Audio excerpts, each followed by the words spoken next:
Did you know that Face ID technology has contributed to solving countless crimes worldwide?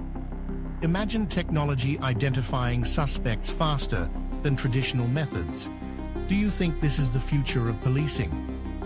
Originally designed to protect our phones and personal data, Face ID was intended as a convenience for consumers.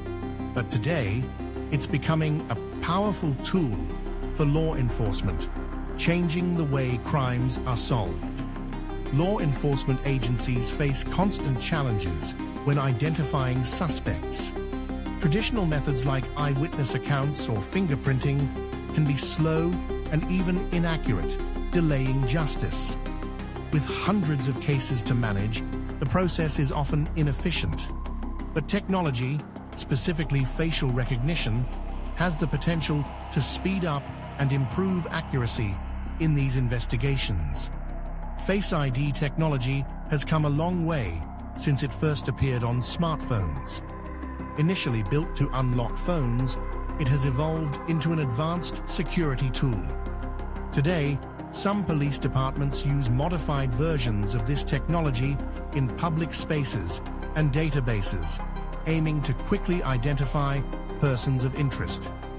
This journey from personal convenience to policing tool demonstrates just how adaptable Face ID has become.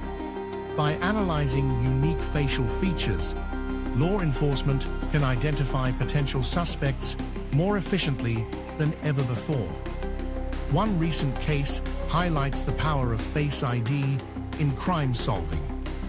In a high-profile investigation, police were able to match a suspect captured on security footage to their identity in a matter of minutes, all thanks to Face ID.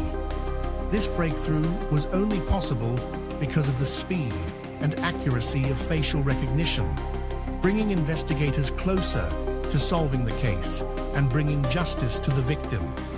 Face ID has undeniably changed the landscape for law enforcement, offering speed and precision in suspect identification. But with this technology's rise comes questions around privacy and security. Could this tool become a standard in every department? Or will privacy concerns limit its potential? What's your take on Face ID technology being used in policing? Share your thoughts in the comments. And if you're curious about the future of surveillance, check out our next video where we dive deeper into the evolution of security technology. Don't forget to subscribe to Rapid Info Bits for more insights like this.